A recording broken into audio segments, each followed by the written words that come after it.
Yes. Nothing that was it.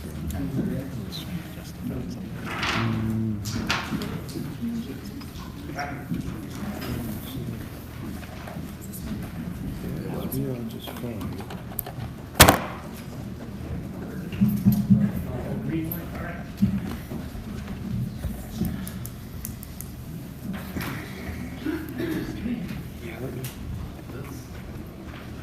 Good morning. Call this meeting to order, please. Butler County Board of County Commissioners meeting for June 14th, 2017. We'll call it to order at 9:07. Clerk Dallas, could you please do roll? Commissioner Thayer, Here. Commissioner Richardson, Here. Commissioner Wilcox. Here. Thank you. At this time, John Smith, please, could you, from Majestic View, could you do the prayer report?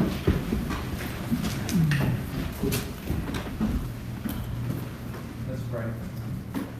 Our Heavenly Father, we thank you for this day that you've given us. We thank you for the glorious sunshine, all the beautiful things that we enjoy in this state and in this life. And Lord, we know that life itself is a gift from you. So we thank you for it. Now this morning, Lord, as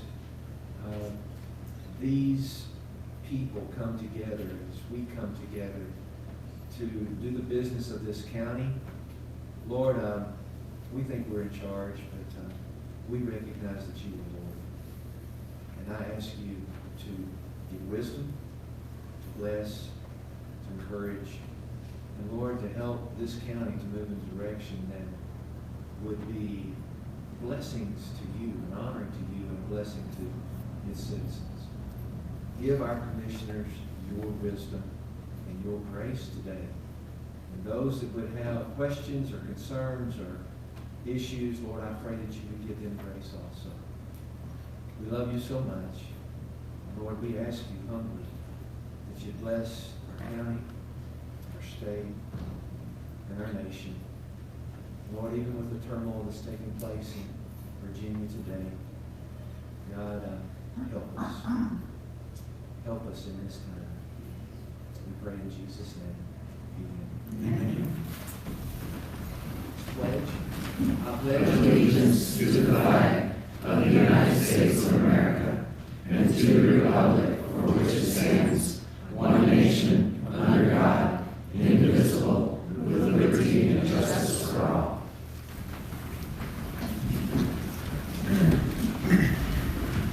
Thank you.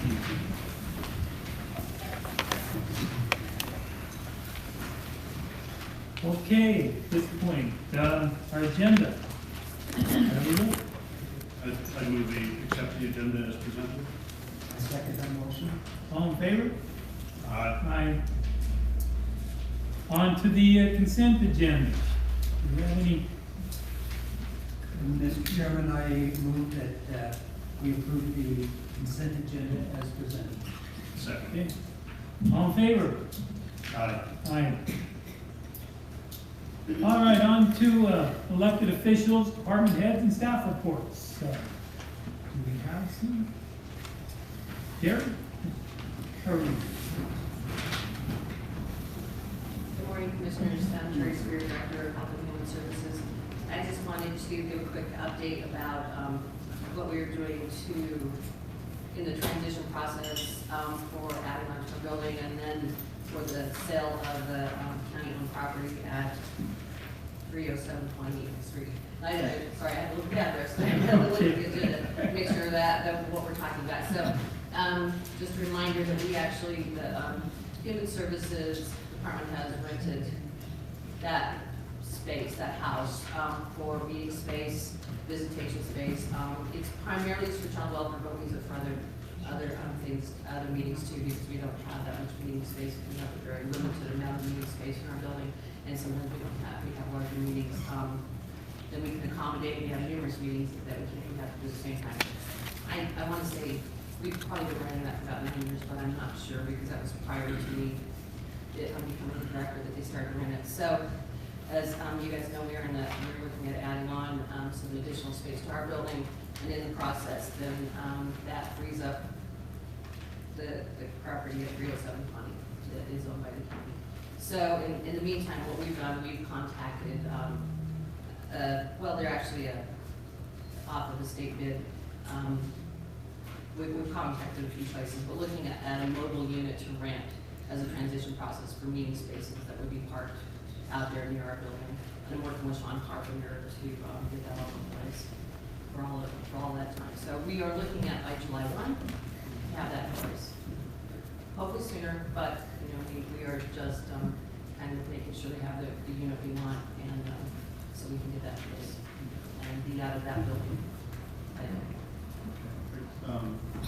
And just kind of retracting the fund balance from public health is being used to build the new construction. Yes, the new construction, that was part of the budget plan. We've been looking at this for some years, and because we were doubled up, tripled up with some offices. And for HIPAA regulations, for confidentiality regulations, there's a lot of reasons why we need to have some additional space. But yes, for the actual purchase of that building, we are looking at, we have the money set aside in the public health side of our agency, and that fund balance. And then the money that we've actually been, using to rent the building from the county, the house from the county is coming from the public allocation. And so we will use those dollars, then to cover the costs of the utilities and the extra cost of some additional space on our end.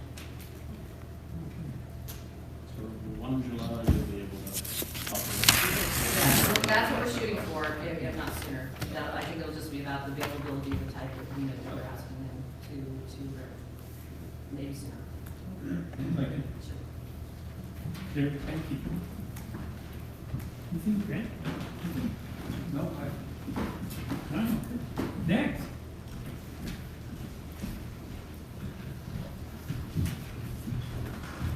Brooke, Commissioners, Under Sheriff Trump McCoy, Overland County Sheriff's Office. As you know, with our jail where overcrowded, we've talked about this quite a bit with you guys lately about our being overcrowded, and as of today, we're overcrowded on females. We're only supposed to be able to house 4 into one of the blocks, and we have like 8 females.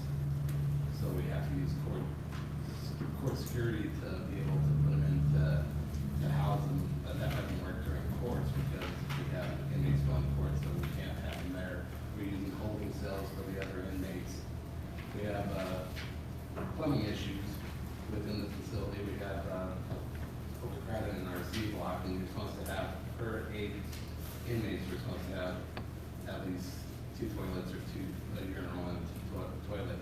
Right now it's broken, so we have people coming in to see what our problem is to get that fixed. We can't add any more beds in the C block just because under CDHE protocol, if you don't have the square footage, you're not allowed to add more beds to that square footage. And they have to be spread so far apart when you put the beds in there, so if they're not like 30, I believe it's like 35 feet apart. You can't put extra beds in there. Most of our inmates that we're getting are out of county. These aren't in-county inmates that we're getting, so most of them are out of county, and to tell you the truth, they're out of state. We just picked up another one yesterday. It's his 3rd time, and he's on a no bond warrant. So we can't release them and stuff. We're checking with Douglas, Arapahoe, and Lincoln right now, trying to get a contract to see if they can house some of our prisoners. We don't have a cost on that or anything right now, but as the county grows, so will the population of the inmates and stuff, unfortunately. We'll get more DUIs, more domestics, and it just is. And like I said, most of them, we can't say it's a county issue. They're coming from out of county, so it's not saying that, well, if we allow more people to come in, that's our issue. It's not. It's people coming from out of state, out of county, coming through our jurisdiction that we're having problems with. length of stay for the inmates, has that been impacted?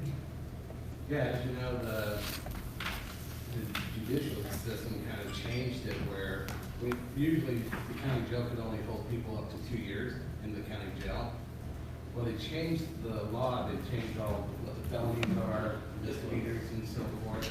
So now we have one that just completed, we have them for 3 years, 6 months. County jails used to never have inmates for more than 3 years. And again,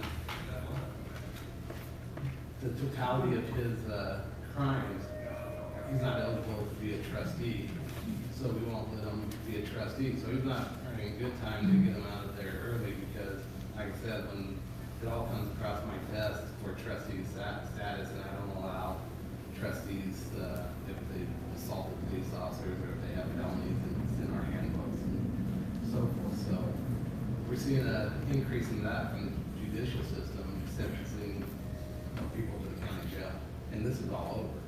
I mean, we talked to Arapahoe, they couldn't take any of our population. Pueblo is 500 inmates over, so they won't even take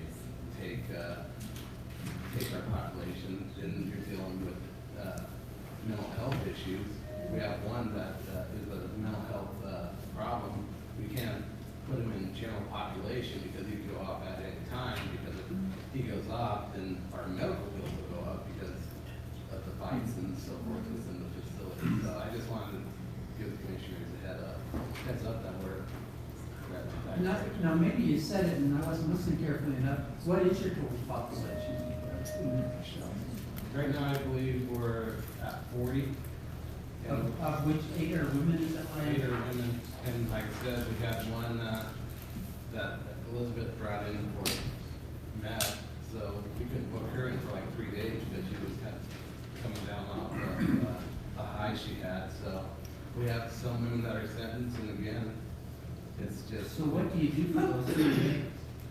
We put them in one of our holding cells.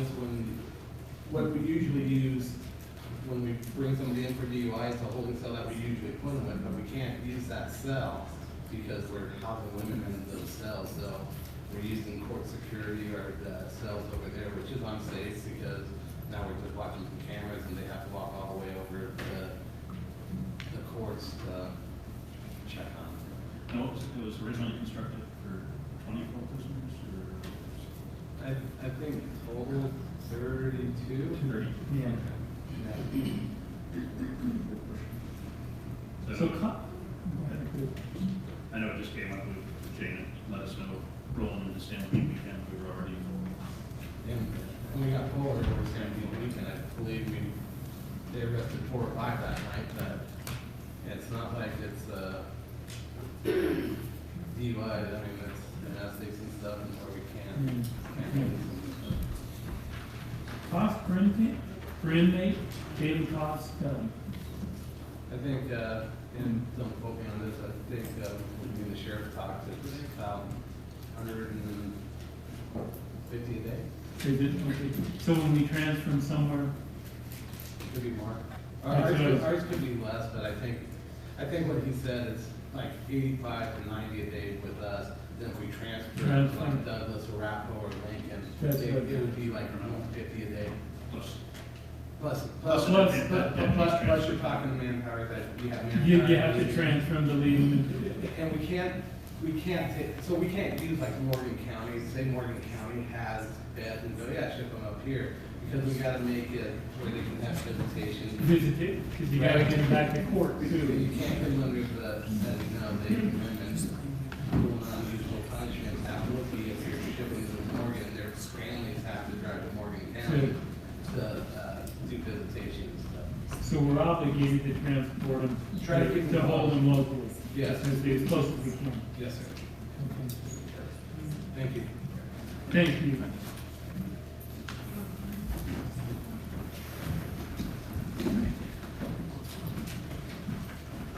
Who else? Anybody else? No? Okay. At this point, all right, let's move on to open public comment. Do not have a list. You did not set that up. I apologize. So if we have people who'd like to speak, please. Mr. Brown.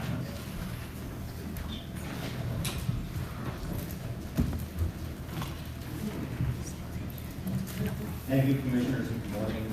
Rick Brown, Iowa.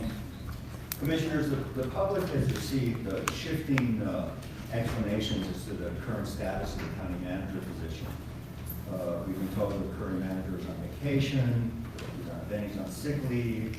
There was indication he resigned. We found out he hasn't resigned yet, but may in the future. But in any case, it's apparent that you will soon need to be hiring for the position of chief executive officer of the county. And I'm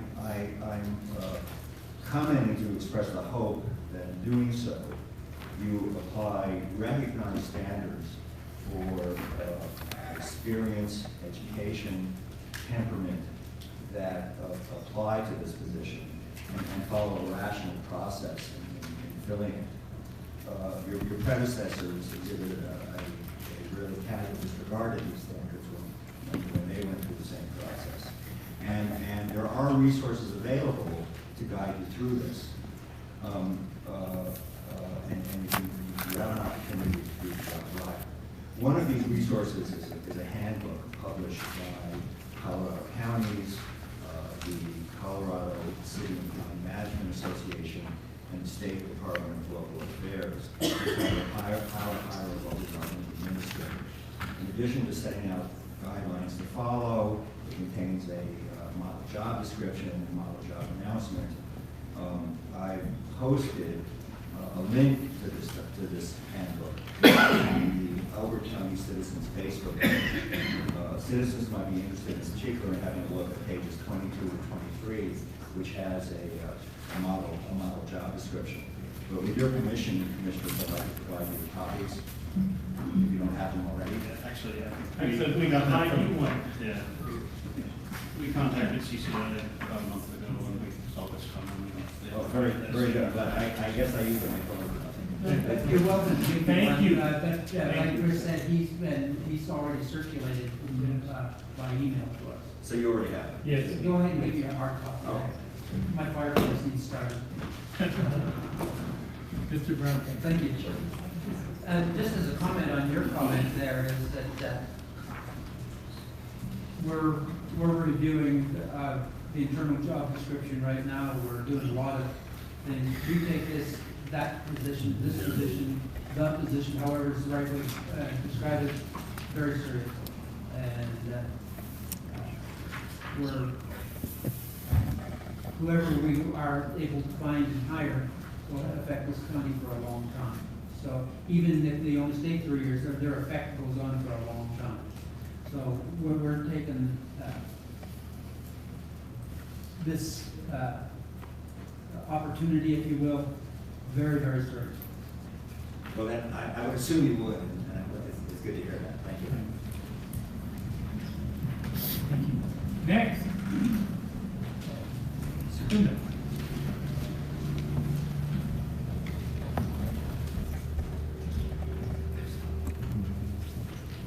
Good morning, Commissioners. Linda Krauser from Sun Country Meadows. I'm here to propose that you consider placing a measure on the ballot for our current treasurer to serve a third term. Elbert County Commissioners are the only ones that are able to put that measure on the ballot. Right now, I'm speaking of Rick Pettit. I just have taken a consensus of what people have shared with me about him. He's got incredible, stable leadership qualities, extremely instrumental in the budget process. He's the respected past president of the Public Trustee Association, willing to assist in all and any department without question. They say that his knowledge is needed and respected in this department. He's a man of high integrity. He's open, honest, and they say he's a very quiet leader. He's an important part of the team. He has gone to department head level and Rick gets things done. Secondly, I'm proposing you considering placing a measure on the ballot for our current sheriff to serve a third term. Sheriff Heath has been a tremendous asset to our Elbert County. I've been in the county for over 26 years. You know, last time, I have to tell you, Brent, when you call on me unexpectedly, I wasn't nervous. Today, it's a little different.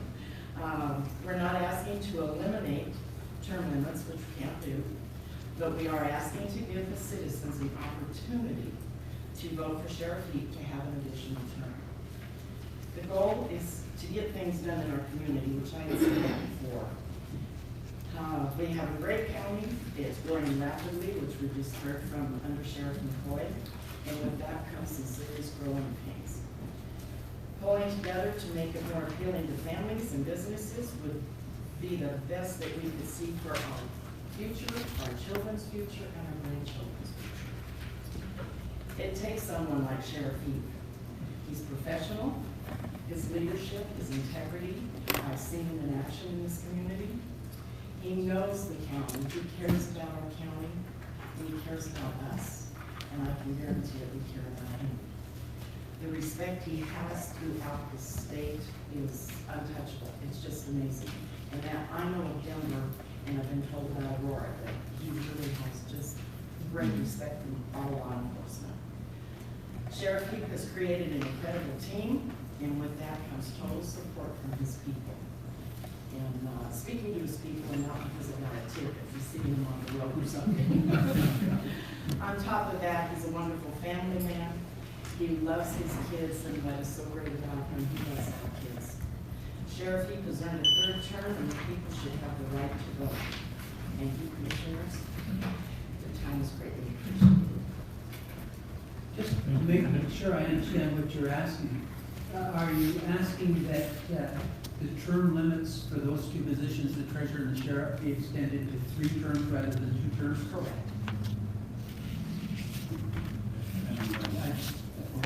Yeah, I guess and the other was, is your thought these two specific individuals or extending the office perpetually? These two, I'm focused on these two right Thank you. Thank you. Discuss in a workshop.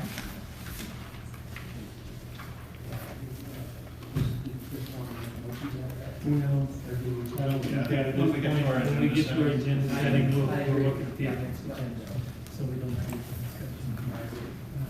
So, anyone else? Okay. At this point, we'll go on with our discussion items. First one is future tax projections for Rush Creek Wind Energy Project. Mr. Simon. Paul Simon? Have the right name? Yeah, you got the right name. Okay.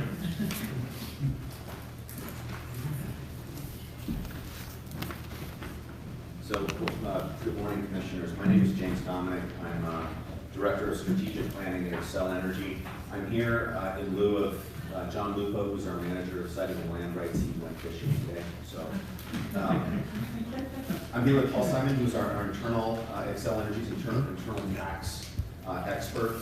I do want to start, before Paul comes on and communicates with you and with the public, I do want to start with 2 really important messages. The first is that Xcel Energy looks forward to participating and paying taxes and permits in Elbert County. This is a big project that's important to us. We recognize its importance in the community.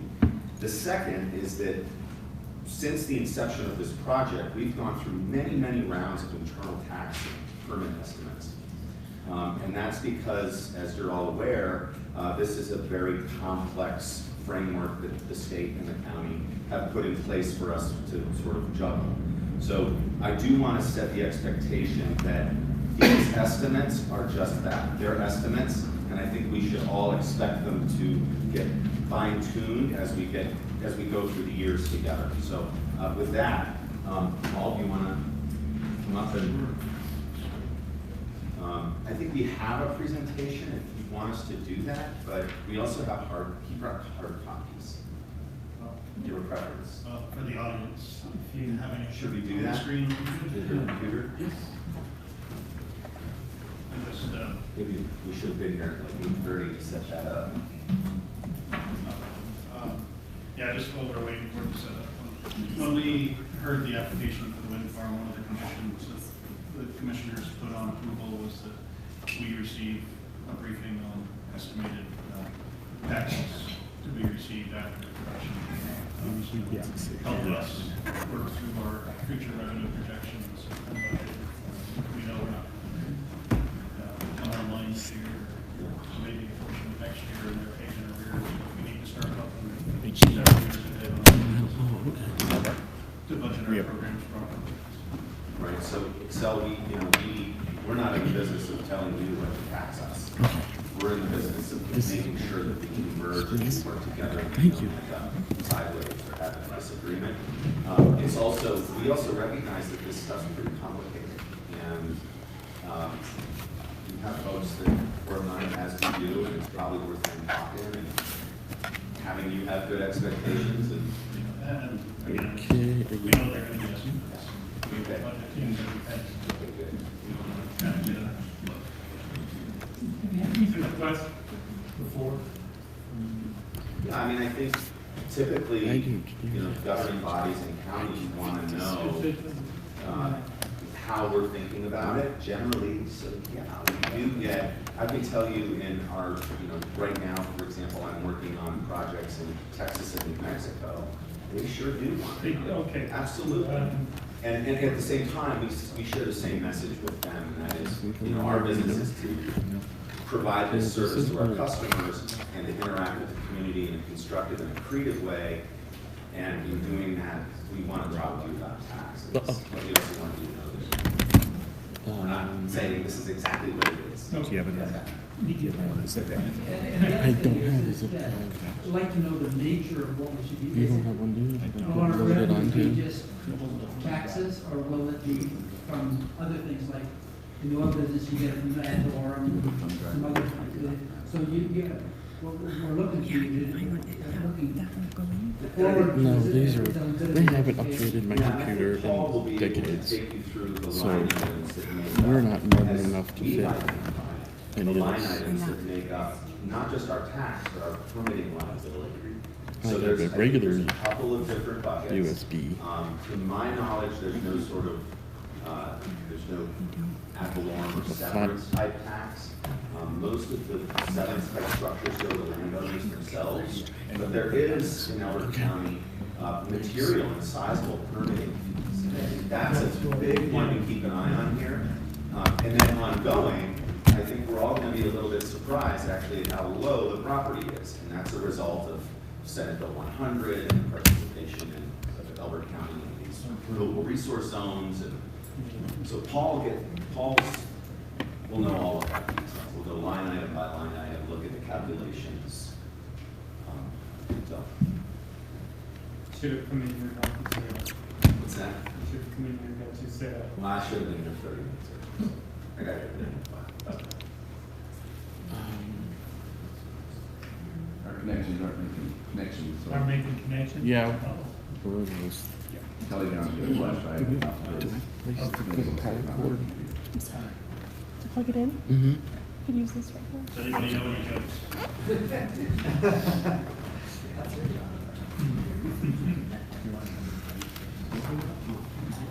I went down to the alley over the weekend. It looks like you guys are getting started construction in a very real way. Yes, sir, we are. We actually started construction early. We were able to start construction, I believe. What did Jerry say? He said he broke ground on March 1st. We were forecasting mid-June originally. There's a lot of equipment going. I bet there are. There's a drive down by Pueblo, there's a lot of turbines in the yard. Yeah. So, yeah, we were fortunate enough to, if possible, for, when these units are in construction, all of that money that's being spent, the company is earning on. And so if we can squeeze it, we save customers a lot of money. So our project manager, I think all of you have met Jerry Kelly, he made the decision to accelerate construction, which we feel pretty good about. Roads are first. All that stuff that's east, that is coming to Pueblo, all the, Yeah, so a little bit of a change there. Xcel Energy actually has a very large infrastructure program that spans all 6 states that we're active in. So we actually have an order with Vestas that's in excess of 1,000 turbines. So we have a storage issue. So what they've done is they've taken the nacelles and some of the blades from up in Windsor and Brighton, put them on a train and sent them down to Pueblo to put them in the yard, because the towers are made in Pueblo. Okay. And they have a lot more That's, space. All right, So- because that whole area came through there and. Yeah, I drove through there 2 weeks ago and they're really churning them out. So let me get the handout so we can at least get started. They're not collating 100%. Here, You don't have to be, we just have the, just give them the, here. Oh, that's This stuff? No. Those, there's just 4 pages of a presentation. oh, okay, so this, I need to sort these. Right. I need to collate them. 1, 2, and then that's 1, 2. If we're unable to get this thing to go. Oh no, we're gonna get it to go. Oh, wait a minute. Well, I'm going to see, if you're okay, can we post this once this is completed? Will we be able to post this on a website, this information?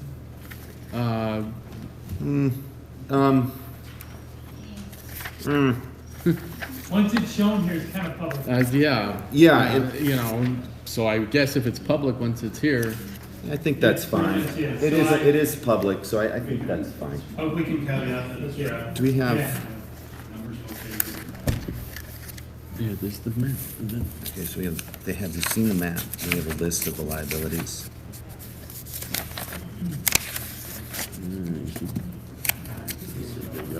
That's what I want. We have more of those? There we go. All right, so we're just gonna start.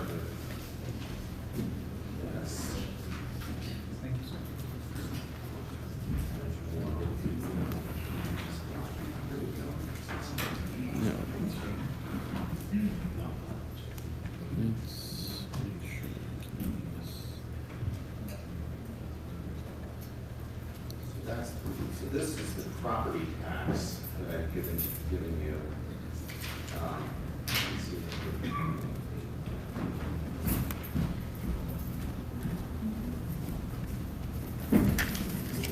How's it looking? Be up and running in a minute.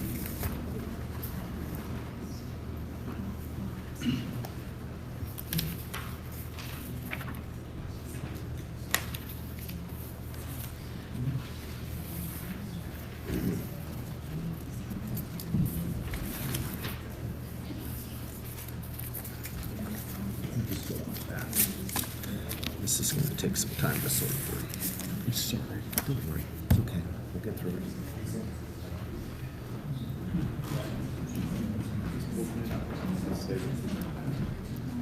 That's why I don't know why it's so slow to open. It's not that big. Do you have any from the public about the project? About the wind farm?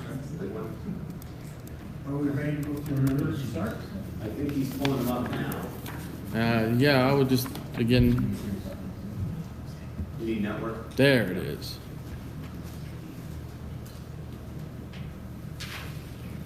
Now.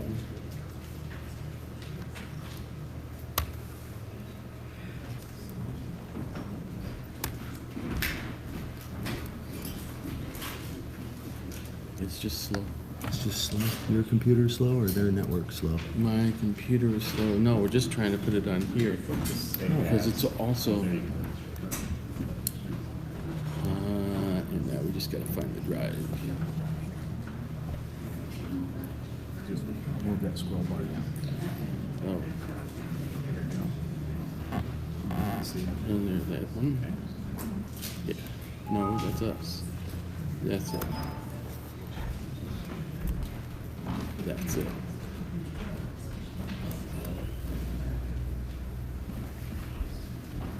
I guess it kind of.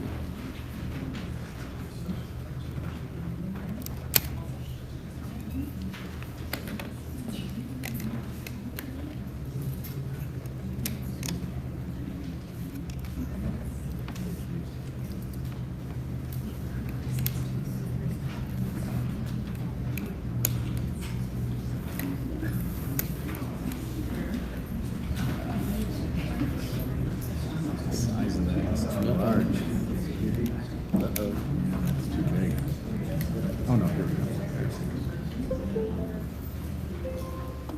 Looks like Sean, how you doing over there? We're good.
There we go. Just use that. Okay, thank you.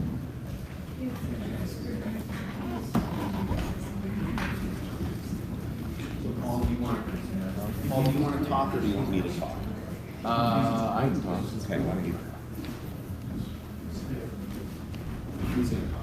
Is he gonna talk? Okay.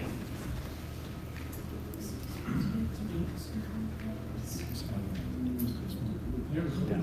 Okay. Okay. All right, we're in business. Well, what I put together is a presentation that shows, can everyone hear?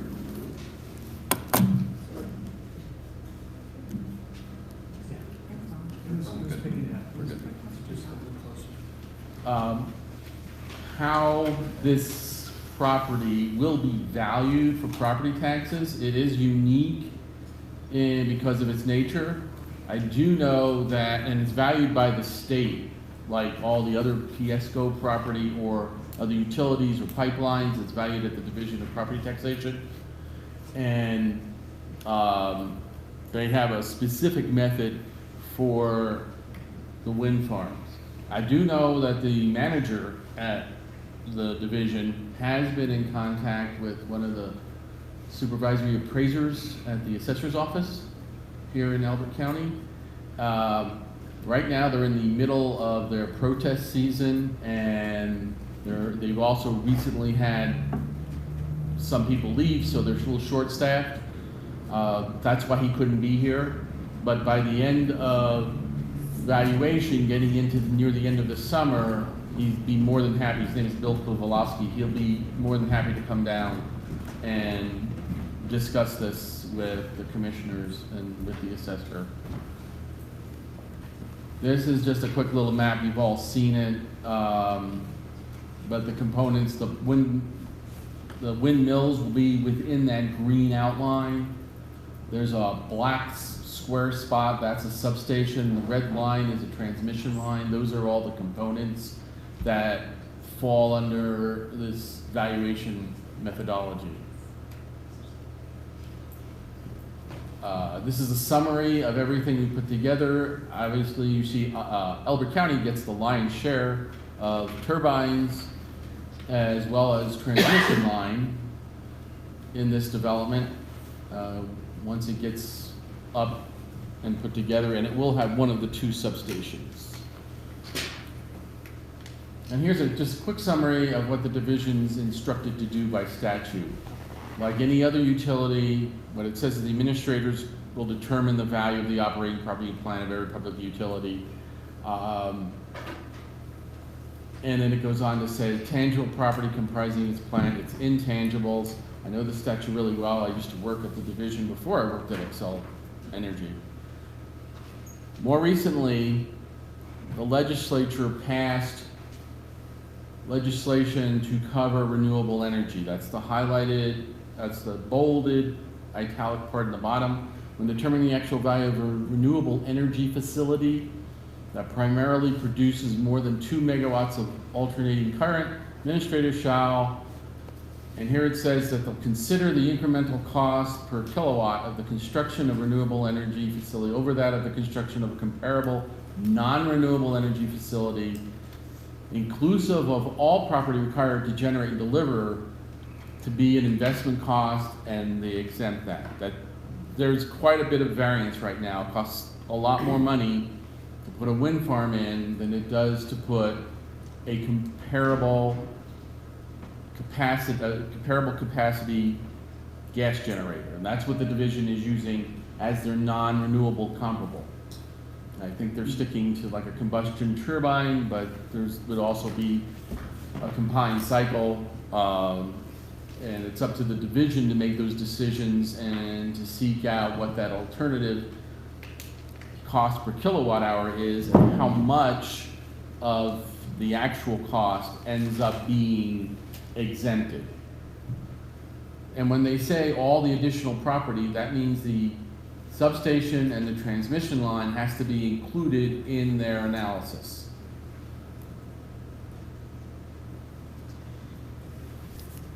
And here's my little summary of what all that means. The statute's exempt, they exempt most of the cost of this project. It's about $1 billion on the company's part. The maximum cost a PTA can use right now is $219 million. That's based on their 2017 factors that suggest a gas plant that would produce 600 megawatts of energy would cost $219 million. Our wind farm produces 600 megawatts. That's where they make the comparisons called nameplate capacity. They further equalize the amount of property tax every year. This is a key issue. Step one is to find out over a 20-year life how much property tax in the aggregate the gas plant would produce over that full 20 years. That amount, in essence, is divided by 20, and then they kind of back into their valuation looking at every year producing the same amount of tax, which gives additional incentive in the first 10 years of a 20-year life. The tax is considerably lower than it would have been. At about year 10, it's about the same. So it's added incentive to the developers of wind farms. They've also limit the tie line, this is the transmission line, to take the power as well as the substation that grabs the power off the windmills and then puts it on a transmission line so it can get to the grid. That's limited to a $15,660 assessed value, which is very low, but I remember when that happened, the wind developers, the independent wind developers, this was not Xcel Energy or any of the operating utilities in the state, it was just the independent wind developers, lobbied at the legislature saying they had a disadvantage because independent gas plant builders who would be competing against them when Xcel issued RFPs looking for new energy production, because they could build their gas plants right up against one of our generators that we already own, and they would need a few hundred feet of wire to be on the grid. Where these wind farms go, there's many, many miles, dozens of miles of line that they say costs a heck of a lot more and puts them at an unfair advantage. So they wanted it limited to an average for the independent gas plant developers, and that's where they came up with that 15,660. This is the 20-year calculation, and this wind farm is expected to be producing for much longer than 20 years. What happens at the 20-year mark? In year 21, do you stop receiving revenue, or is there? No.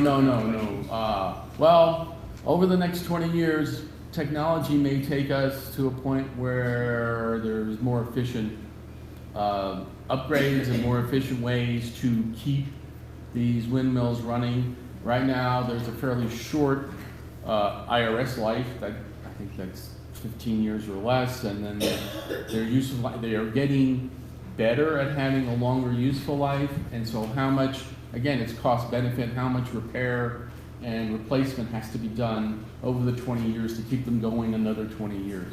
I'm not an engineer. I don't think James is either, but If you have questions about that, I'm ready. Yeah, I know I'm making consider the application and lifespan? It's a good question. What taxes are Much paid longer here, than 21 through 25? Well, and to lead into that though, this process will be done every year. Okay, So they're gonna they're gonna come up with, they're doing this analysis on 20 years, but next year they'll do another analysis. That just rolls forward. It rolls forward. And one of the key factors is every year, they're gonna look at that variance between what we spend and what it would cost to put a plant that uses natural gas in. And that can change quite a bit from year to year. And even the methodology, I've been talking to Bill, I'm going to see him this afternoon, and I'm going to talk to him again. Even their sources could change, so that could really change it a lot. But they will look at it every year, and as long as those blades are spinning, they're going to put a value on it. Let me make sure I understand your math here. So the 219 million that you talked about, it cost $1 billion to build it. The tax value is only 219 million. And that's calculated by taking the total value, subtracting out what it would have cost to build an equivalent producer using natural gas or coal. Is that how that works? Well, yeah, what they've done is they've calculated $365 kilowatt hour to produce a gas plant that would generate 600 megawatts of energy. So that's what they use to comply with the statute, the maximum amount of going in costs that they can use in their evaluation process. Then they take that and come up with an actual value. So the actual value is even less than that. What the legislature did is Rush Creek costs about $1,600 to $1,800 a kW. What the legislature did is they capped that value at the comparable value for an equivalent combined or CT, jet turbine. And that value is $365 a kW. So that's the rate at which you're being comped. So what they do is they say, okay, 600,000 kW, that's what the size of Rush Creek, right? Not in megawatts, but in kilowatts, times 365, that gives you 219 million. So what the legislature did is they said, we're not going to give you that because it's renewables and we want that. We're going to bring that down and comp you off of replacement nameplate capacity. Does that answer your question? I think so. Kristen, I have those. It's evaluated every year, right?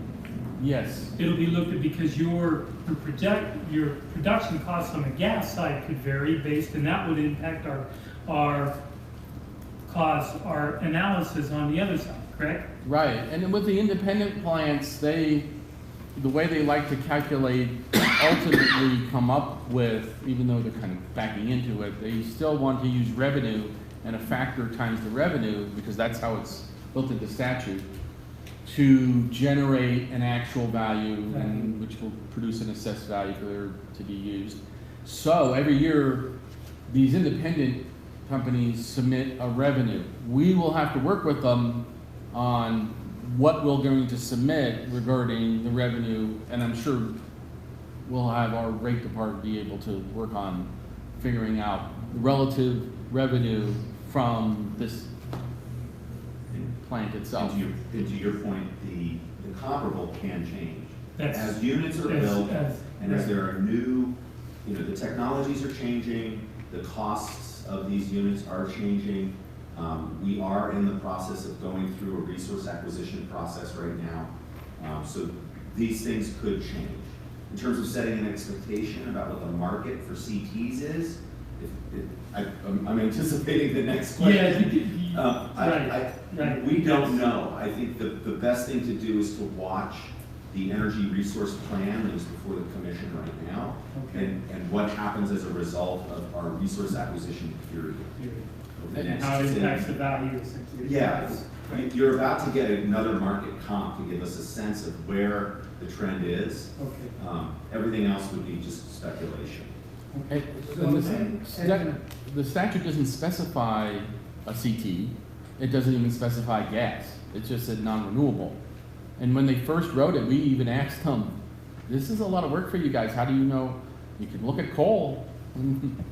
And they said, no, but they really want us to look at the low end, and that's why they went to CT. But if it turns out combined cycle is the better comp, and that would be their decision, they may start using that. That doesn't mean once it impacts our taxes that we're not going to have a discussion and ask them to support their ultimate decision, because this impacts our rates and other things.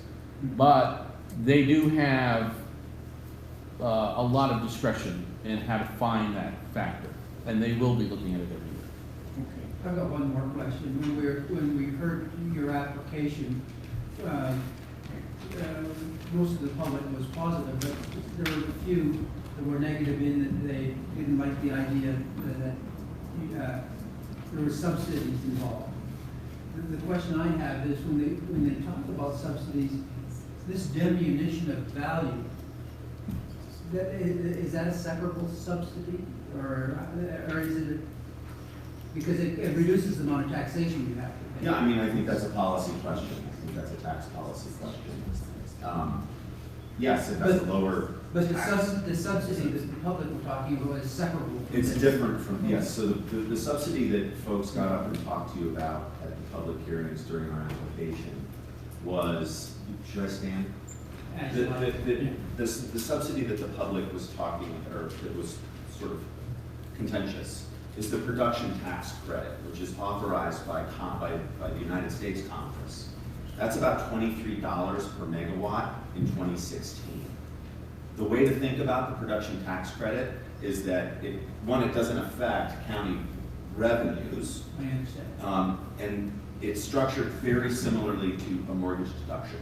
At the end of the year, the company that owns the generator that is selling the power, you have to sell the power, gets a piece of paper and they put it in with their tax return, and they get to deduct that.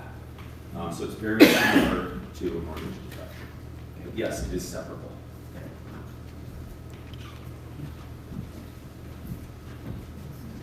And these are our estimates. Now, again, we just stepped in and plugged numbers in and did the process that was going on through 16 with some of their factors that they had come up with for 2017.